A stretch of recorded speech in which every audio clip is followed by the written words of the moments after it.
go to these, these not problems, but this, you identifying, okay, this is a challenge right here, right? The commitment that is gonna require from you to put in the work right there.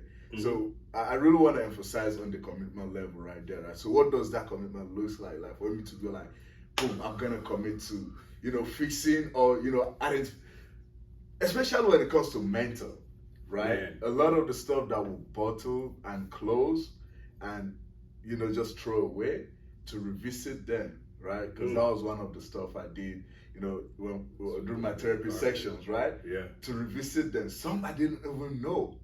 I kind of like close that chapter, mentally block it. Yeah. And to like commit to working on, unraveling everything. It's not easy, but at the end of it, I felt great. Absolutely. So tell us, man, like the courage it takes, the preparation, everything it takes to have that level of commitment.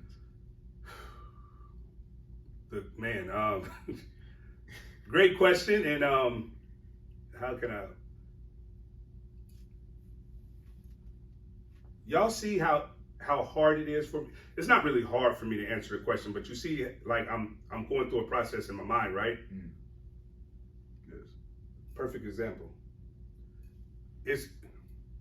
It's almost like just identify simple tasks. Let's say ordering a pizza. 10 times out of 10, you get on the phone and say, okay, boom, you call the pizza place, I'm going to order a pepperoni pizza.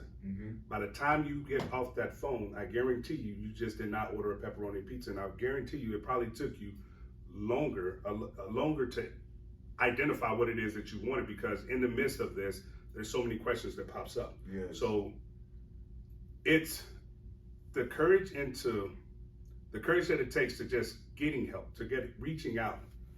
It's huge. It's a lot, man. It is for everybody out there. This is what I want y'all to do. I want y'all to take in consideration, right? I want you to think about a time that you actually had an issue and you wanted to get help.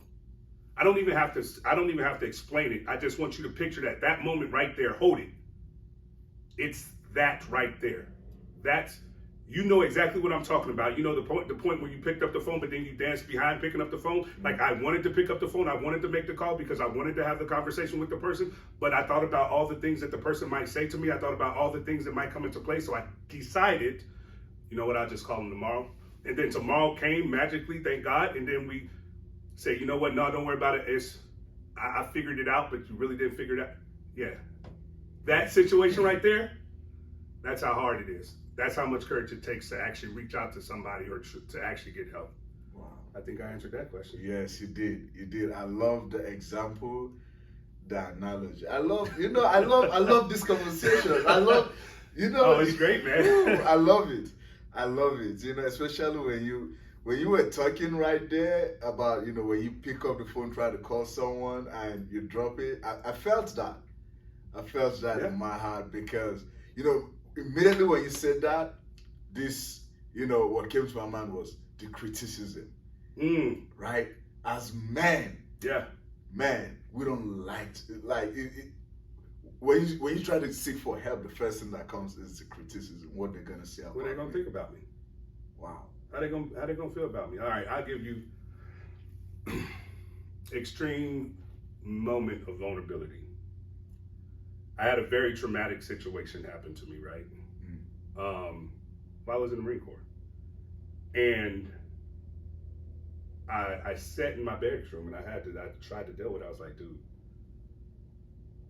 how am I gonna tell somebody about this? Wow. And I thought about it and I said, you know what? I'm gonna just tell them, see what they say, right? So I go to my friends, like my group, and I explained to them the situation. At the time, I'm the biggest dude in the motor pool. So at the time, they like, bruh, really? Yeah. They start laughing at me like, yo, bitch, I don't believe you.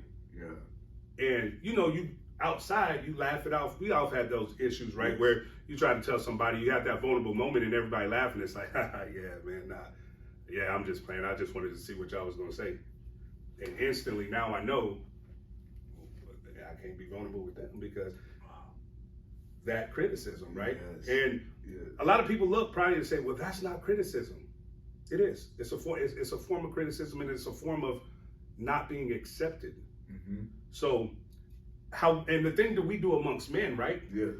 It's not that we don't want to.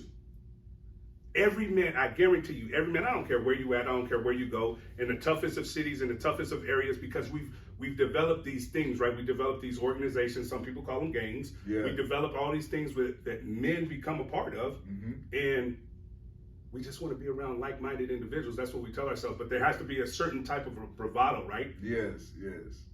Everybody wants to have conversations like this. Yes.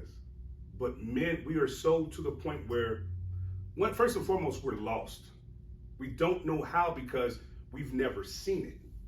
And then when we see it, like you said, the word weak, they use other words like soft. Yes. Oh yeah, so you get titled now, like you're soft, oh you emotional. And then even if you try to do it like with a female counterpart, right? In a relationship. Oh well, why are you so soft? You a man, you ain't supposed to be soft. Well, yeah. So now Wow. you lost, right? Yes, So yes. all of that, and it's like you said, man, it is hard, but that criticism piece is huge because, and that's so you guys know, because I don't want to just sound like I'm rambling. For you guys out here, we'll bring it all together like this. Anybody out there that's had a man or a friend, a male friend, come to you and open up to you and share and have a vulnerable moment with you, right? Because a vulnerable moment I have to be willing and open, right? They've had that vulnerable moment with you. I'm actually about to help a lot of relationships. And in that moment, he identified something to you. He shared his vulnerability.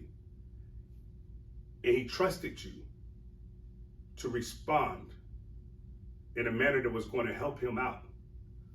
And what happened is you misused that trust. You probably said something to the thing of, stop being so emotional. Real men don't think like that. Hey, stop, suck it up. And at that moment, what you did was you showed him, I can no longer trust you with my vulnerability. So now I just became a hermit crab. So for the people out there, it's like, well, he's never vulnerable. He's never open. He was open with you at one point. Yeah. And you misused that vulnerability. And you'll never see it again. Yes. Yes, that is so true right there. That is so true. Especially it takes a lot, right? Absolutely. For not just vulnerable, just to open up, right? And the moment we do, it's like criticism, all right, boom, boom, lot. Right? You never, good luck catching me getting weak. It'll never happen again. Wow. It'll never happen again. We've all done it before. When I was a child, dude, the reason I wanted to be big, right? I was skinny. I was a skinny child. Wow. Senior year, I was 17 years old. I think 17 years old. I was not 17 years old. I was locked up then. My senior, I was skinny. I was 115 pounds as a senior when I played football. Wow. I called myself playing football. Yes. But I was skinny. As a child, I was skinny. I got big. I decided to start lifting weights and get big because of the man that I seen beating on my mama. Wow. Right? Wow. So here we go. Back to, remember I said, show me? Yes.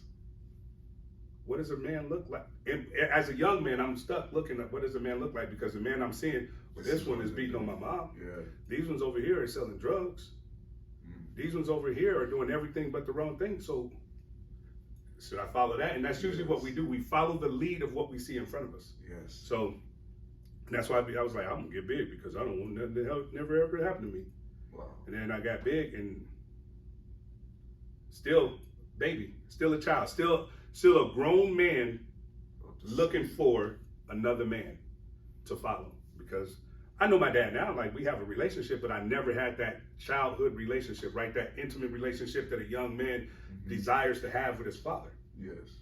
Wow. And back to the previous question at the beginning of this is why we are here. This is why that's important, because there's a lot of men running around with a lot of stuff that they want to talk about.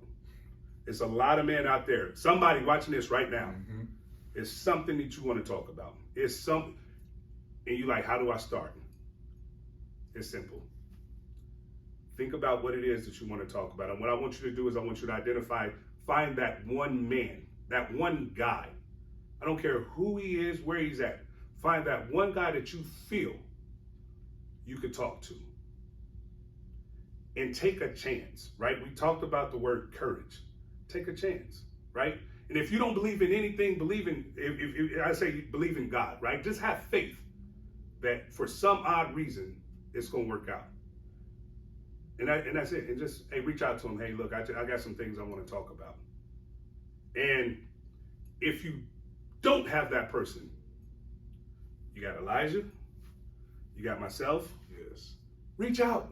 It's simple. It's a message. And that's it, man. It's first and foremost us having somebody, knowing we got somebody that's willing to listen. Yes, yes. So, yes. Thank you very much for sharing. I love this moment and this atmosphere right now where it's like, all right, man, two macho men right here, but at the same time showing you that it doesn't take a lot to be vulnerable, right? Because we both have shared a part and a moment in our lives that, we may have felt a certain way, but to share right here. Thank you so much for watching our videos. If you're enjoying the content you're seeing, go ahead, click that subscribe button, and stay tuned for what we got coming up next.